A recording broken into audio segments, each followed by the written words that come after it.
Missouri River in Kansas City can sometimes feel like this big dividing line between two separate worlds. It's really not that hard to get across the city, but for whatever reason, people tend to stay in their own little bubbles. If you live south of the river, you probably wouldn't drive up north very often, and vice versa. Both areas have a ton to offer, but it can be challenging to decide which part of the city you want to live in. We're going to dive into all the pros and cons so you can decide which side of the river is right for you. My name is Mason Mars, and this is my twin brother Micah. We're a local real estate team right here in Kansas City. Our team helps people relocate to the KC metro area, and if you're considering a move to Kansas City, we want to be your real estate agents.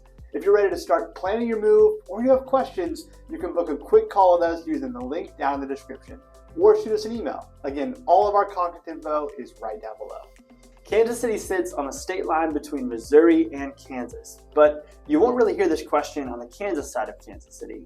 The reason for this is because the river is the dividing line between the states on the northern part of the city, so there's really no part of Kansas that sits north of the river.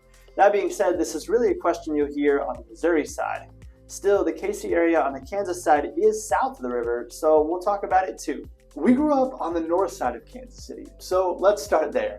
Here's what you can expect from the north side of town. Because downtown KC sits on the south side, the area north of the river feels a bit more suburban. This isn't to say that there aren't great suburbs south of the river as well, but the Northland doesn't have the same big city vibe that you'll find south of the river. If you're looking for that urban vibe, but you want to be north of the river, North Kansas City may be a great place to check out. This is a smaller city that sits just north of the river, right at the edge of downtown. It's pretty walkable and there's lots of bars and restaurants. This city makes the list as one of the top affordable areas in Kansas City, so it's definitely worth a look. If you do want a more suburban feel, you'll find great suburbs north of the river like Parkville, Liberty, and what a lot of people call the Park Hill area. This area is technically in the city of Kansas City, so it doesn't really have a name like some of the other cities in the metro, but it describes this area north of the river right near Park Hill High School. It's near outdoor shopping districts like Zona Rosa and a new development called Metro North Crossing. This one isn't even finished yet, but they already have several restaurants and some apartments that are already in the works. Schools north of the river are pretty highly ranked, both in the KC area and in the state. There's really 4 big school districts in this part of the city, and 3 of them, Liberty, Park Hill, and North Kansas City, make the top 10 list for the best districts in the metro. If you want more info on these school rankings, drop a comment below and we'll send those your way. When it comes to crime, you may have heard us say this before, but it's important to keep in mind that anywhere there's people, there's likely crime. When it comes to the area north of the river, if we look at the statistics, you'll find that crime rates tend to be lower than you might find in other parts of the city. This doesn't mean that there aren't great areas south of the river as well, but it does give you an idea of what you can expect from the Northland. KCPD also publishes some great info on crime stats if you want to dive a little deeper. Another big pro to living north of the river is its proximity to the airport. Kansas City just finished construction on its brand new airport about a year ago, and now it's one of the coolest in the country. Instead of Starbucks or a Chili's Express, you'll find local Kansas City coffee shops and restaurants, which is really unique. Being this close is huge though, especially if you fly often. We both live in the Northland now, and I can't tell you how great it is to land in KC after a long day of travel and know that we only have a 15-minute drive home compared to some parts of the city that are more than an hour away. It also makes that Uber ride up there a lot cheaper. Now let's take a look at some of the downsides to life north of the river. One of the biggest complaints I have as someone who currently lives in the area is the lack of entertainment options. This has become even more of a factor for me after my wife and I had our daughter a couple years ago. A lot of the fun activities to do with kids are south of the river and on the Kansas side. Things like Legoland, Science City, and the Wonderscope Children's Museum are all down south. You can get to any of these places in about 20 to 30 minutes if you live up north, but it would still be really nice to have them right in our backyard. One of the things the Northland does have is an amusement park and water park combo called Worlds of Fun and Oceans of Fun. This is a huge bonus if you or your family are thrill seekers. The restaurant scene is also very different north of the river, especially if you're looking for more upscale evening out. There's some nice options up here too, but you'll find a lot more variety as you head south of the river closer to downtown. Areas like the Country Club Plaza are great for this, but you'll also find some great places to eat down south on the Kansas side as well in areas like Overland Park. Now let's head to the south side of town. South of the river, you'll find a lot more options for entertainment. The downtown area in Kansas City has really exploded in the last 10 to 15 years. Additions like the Power and Light District and the Kauffman Center for Performing Arts have really brought a ton to this area.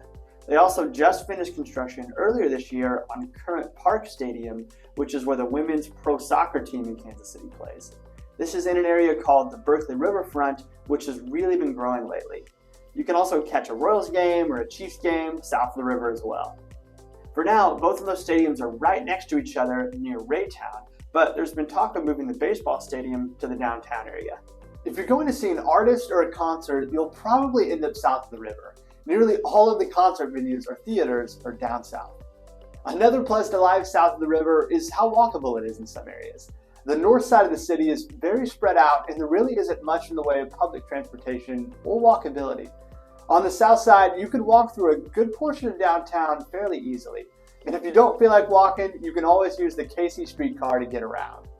The city is actually in the process of expanding the route for the streetcar, so it will take you even more places around the city. You'll also find that a lot of neighborhoods south of the river have more history and character than some of the areas you'll find north of the river. An area like Waldo, for example, has a lot of homes that were built 75 to 100 years ago. A lot of them have been redone now, but they still have that same history and charm, which makes them different from what you'll find in a typical suburb.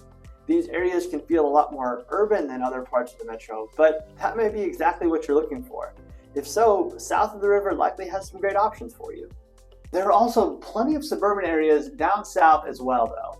Areas like Blue Springs and Lee Summit offer a really similar feel to a lot of the areas we talked about north of the river. And the schools are highly ranked compared to a lot of the other areas south of the river. Speaking of schools, those two districts I just mentioned, Blue Springs and Lee Summit, are actually number 2 and 3 on the list for the top districts in the KC Metro, according to Niche.com. So if school district is something that's important to you, these are great options on the south side of KC.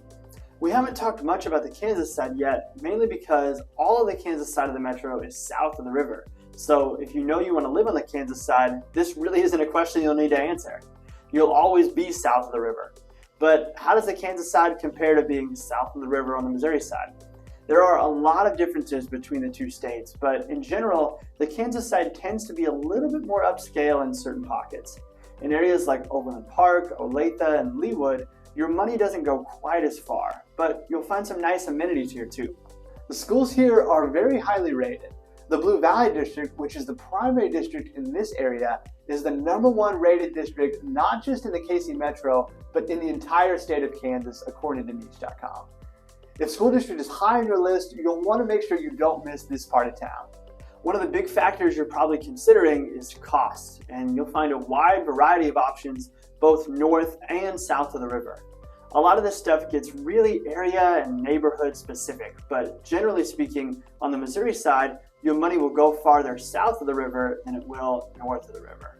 There are exceptions to this, of course, but for the most part, you'll find the areas south of the river on the Missouri side to be more affordable. So far for this year, the average sales price for Clay and Platte County, which are two of the main counties that make up the area north of the river, is about $385,000.